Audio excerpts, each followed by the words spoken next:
I thought we did well to get there. Very tricky at the start, and you could just tell the way the ball was behaving that it was going to be a tough 20 overs. We did well to get through and navigate that early stage, and then get a score that I thought was above par.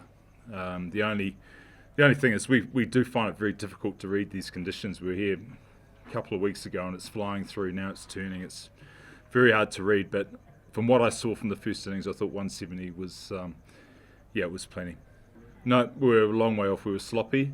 To be fair, we probably went on the right side of luck. There was a number of balls early on during that sort of 0 to 10 overs that went past the bat. Would have been nice to get a little bit of wood on those. But we had chances. I think we've only got ourselves to blame, to be honest. There's probably 20 or 30 runs there that could have been saved or negated. And that really was the difference. We had, if you look at the score, they needed over 100 in the last 10 overs, and we just couldn't put them away. And that was a disappointing aspect. We just weren't good enough to tie them down, and when they needed runs, we either gave them away or they hit a boundary. So the risk was there. We just couldn't capitalise and take the wickets we needed. But more importantly, from a look after your own backyard, we fielded poorly.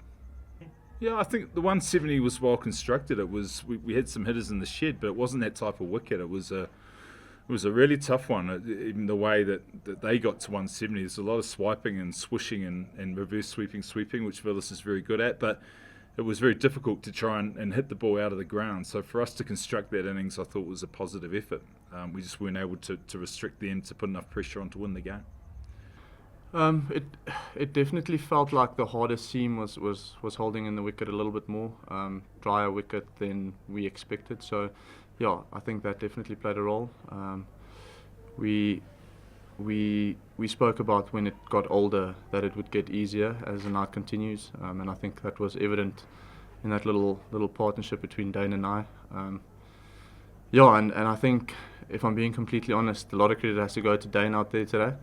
The intensity he came out with, the conversations we had in the middle, his sort of calming presence helped me a lot. And obviously, you know how the ebbs and flows of cricket works. When the momentum's on your side, I guess the odd misfield happens, the odd bad ball comes your way, and that makes it a bit easier. So yeah, a lot of credit has to go to Dane in it. He was awesome. Yes, I do. I think so. We were fortunate enough that the wicket fell on the strategy break. So the conversations that we had, obviously having a few heads around makes it nice and clear as about how we're going to go about the next few overs. And I think the aim was to have as higher intensity as we could across those next sort of 5 over period, never letting it go too far away. We didn't want to leave it to go to 15s, if that makes sense. And yeah, like I said, it was evident in the way Dane came out tonight. I think his innings could easily be seen as the difference in the two games. A little quick fire 40. Obviously, like I said, getting my intensity up alongside his. That certainly makes a big difference.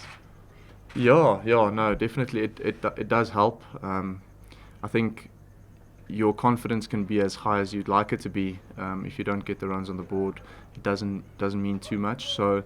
Yeah, I must say credit to the coaching staff in that regard. They've kind of kept the same message throughout. I think I've been striking the ball nicely, and I've been in good positions for the most part. And with that, it's easy to kind of get frustrated. But the message from the coaches have all been the same, and I'm glad I could repay a little bit of that faith tonight. Well, firstly, the bowlers have been brilliant the last few games. I must say, I don't think even with our plans, we don't bowl many extras, which is always helpful. And then, one of the things we spoke about early on in the competition was that if you look around our change room and if you look around the guys that are on the park, we should be the best fielding team out there. And I think for most of the tournament, we've kind of stuck to that. There will always be blunders, but I think the effort is to kind of be better than the opposition you're playing on the night, and for the most part, we've been successful at that. So, I think credit goes a long way towards the whole unit. I think if you look at it in general, the amount of twos we get to take as a batting unit compared to other teams, that always releases a bit of pressure when it's a tight game. Yeah, definitely. I think we've got a bunch of good guys in the change room, so it does help winning, but we're enjoying each other's company off the field. We're enjoying what we get to do together away from cricket as much as we do the cricket, and that always makes a big difference.